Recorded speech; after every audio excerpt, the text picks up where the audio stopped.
Hey,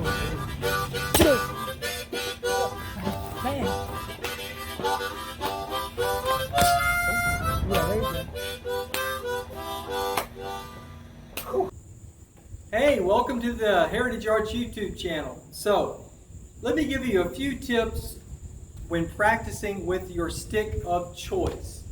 So, out here at the Heritage Arts Club, we use a traditional Western cane, the type with a knob at one end. But the tips I'm going to give you tonight will apply with almost any stick. In fact, you'll probably be able to use these and find them of value in using your Eskrima stick, whether you're using a Chinese cane with the crook. Maybe you're practicing with a rifle, or you want to be prepared to use your rifle. I don't care. If it's a short, reasonably short stick, it's not, too long. Maybe in a self-defense situation, you have to pick up a broom, okay? Whatever it is, you need to be prepared to use it.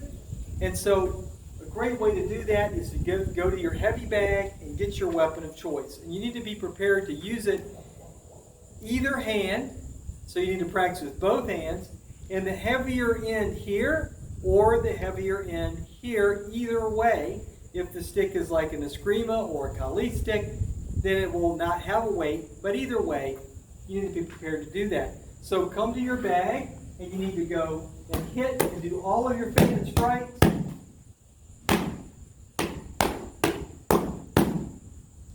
Either way, either hand.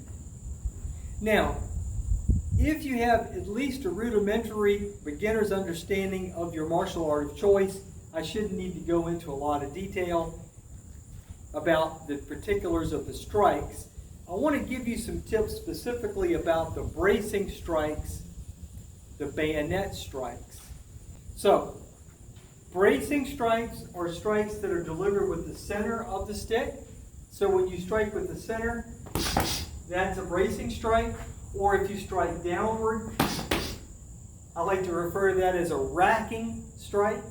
Either way, you might be striking straight onto the face, or down onto the top of the head, or downward towards the face, or maybe downward towards the wrist or hands.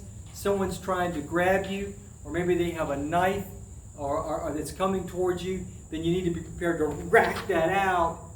When you do those strikes, make sure that you keep your wrist throttled slightly backward. This is very important.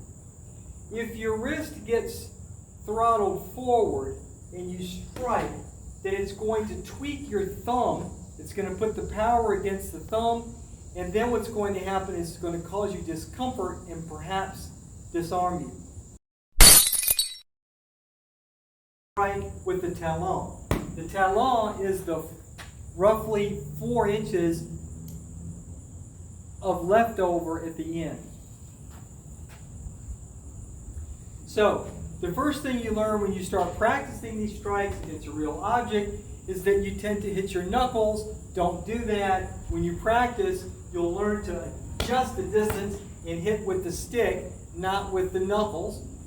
And then you'll learn to keep it throttled back. The first time that you have it throttled forward and you strike hard, it's going to press your thumb and it's really going to hurt. It's also important to practice your bayonet strikes so that they're quick and they're hard, and so that you practice not letting your grip slide up on the stick. And then make sure that you're practicing as well one-handed bayonet strikes.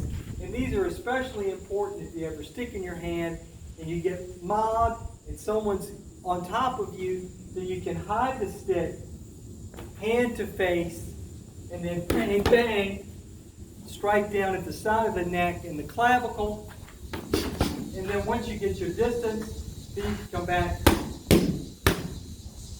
Now, also make sure that you practice your baseball strikes so that if need be, maybe you have to pick up an axe handle and it's really heavy, then your axe handle, bang, bang, you won't be able to do it with one hand. Once you get clear, then you need to be able to reach up, add your second hand, and then make a strike like that, right? So practice your strikes against an actual object. Again, is it a great idea to spar with padded weapons? Yes. Is it a great idea to do some stick stuff with your partner? No contact, of course, but this is absolutely essential if you want to be able to use your chosen stick for self-defense. Now I want to point something out. You may ask, why do you guys at Heritage Arts do cane? Because this is the only weapon that you can carry anywhere in the Western world without getting stopped. You can carry this cane onto an airplane. You can take it anywhere. And no one's going to fight you. You can go into a rock concert. You can go anywhere you want with your cane. But you can't take your Eskrima sticks. You can't take your nunchucks. You can't take your samurai sword.